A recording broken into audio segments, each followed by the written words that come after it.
So Surrey Central has been all the buzz and remains to be all the buzz as it was for the last roughly 2 years now. Everyone's been talking about Surrey Central, and I believe right now is a great time to buy into it. So in this video, I'm going to give you guys my top 5 reasons why you should invest in Surrey Central. And stick around to the end to hear my number 1 reason why you should invest in Surrey Central.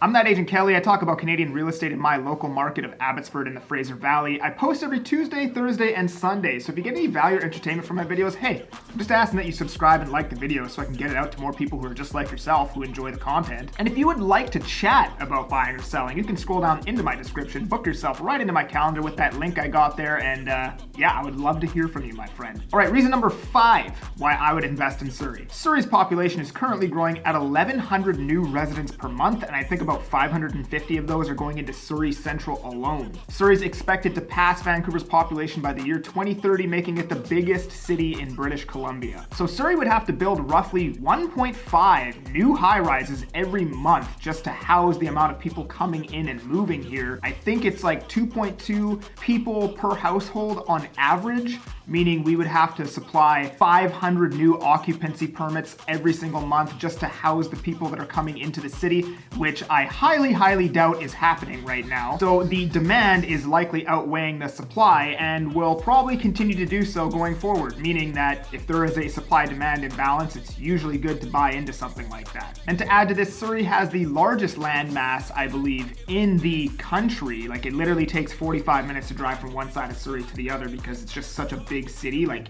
in terms of actual land mass, giving it a lot of growth potential for the future. And number 4 reason, Surrey is central to everything. Surrey is dead center on the border between the Lower Mainland and the Fraser Valley, and you can get anywhere east, west, north, south within 45 minutes. You can get 45 minutes to Chilliwack, which is all the way out east, 45 minutes to West Van, which is all the way out west. You can get, 45 minutes to Tsawwassen, which is all the way south, and you could probably get 35 to 40 minutes to Port Moody, which is all the way north. So you are quite literally dead center middle of everything. Obviously, depending on where you are in Surrey. If you're in South Surrey, these numbers are going to change, but if you're like dead center Surrey, that's pretty well what you're looking at. So, you're 45 minutes, 40 minutes out to downtown Vancouver. You have all the amenities there, the city amenities, and then you're 45 minutes out to hunting, fishing, camping, hiking in the eastern Fraser Valley. My number 3 reason is affordability. In terms of somewhere that is central, where, you have easy access to amenities, easy access to downtown Vancouver, you can commute to any job, whether it be in the Fraser Valley or downtown Vancouver within 30-40 minutes.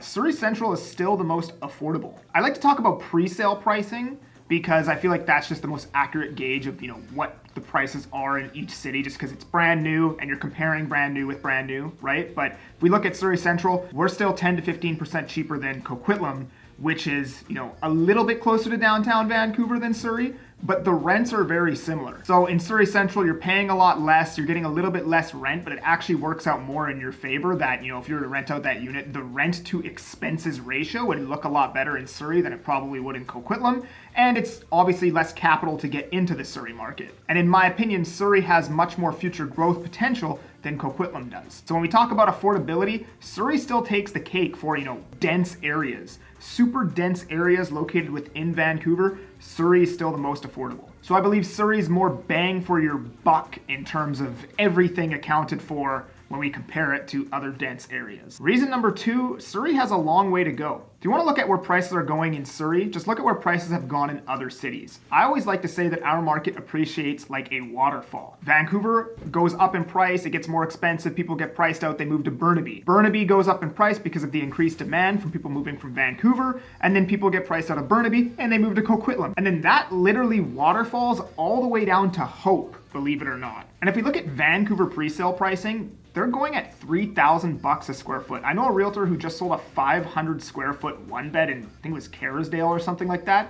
for $1.5 million. And the Butterfly, I think, sold out at $3,500 a square foot or something like that. If you look at Brentwood's selling out at $1,500 a square foot for the one beds. And if you look at Surrey right now, we're still at $1,000 a square foot. And I personally believe that these prices are going to be a joke in the next 7, 8, 10 years. When there are pre-sales selling 30 minutes away, 25 minutes away in Brentwood at $1,500 a square foot, and we're still at $1,000 in Surrey, it's 50% more expensive in Brentwood? I don't know, man. I feel like the value's in Surrey Central. Reason number one, the city's plan for Surrey Central is insane. If you ever get a chance to go on the City of Surrey's website, I actually try to find it and put it in this video, but they have a picture, a rendering of what they want the city to look like, and it's pretty well just high rises. That's it. Their plan is literally screaming at you to invest in Surrey Central before it takes off and becomes another downtown. They are planning to have high rises on high rises on high rises, commercial at the bottom. They're eventually going to start throwing up commercial towers, which will bring more jobs to Surrey Central, high-paying jobs, white-collar, high-paying jobs to Surrey Central. And above all else, you have a pretty good partnership when you're investing in the city in Surrey Central, because the city itself is investing there with you. So anyways, right now in Surrey Central, pre-sale pricing for high rise is about $1,000 a square foot, like I was saying earlier. I personally believe this is going to be a joke in the future when you have pre-sales selling 3 times higher, 30 to 45 minutes away. If you do not want to miss the boat, imagine buying into downtown Vancouver before it was downtown Vancouver. That's basically what Surrey Central is, and that is where it's going, believe it or not. So if you don't want to miss the boat on this, I'd recommend you get in sooner rather than later. If you want to chat about buying in Surrey, I grew up there, I lived there for 22 years. You can scroll down, book yourself into my calendar, and I would love to hop on a call with you, my friend. And once again, please do subscribe and like this video if you enjoyed it so I can get it out to more people just like you. We'll see you on the next one. Peace.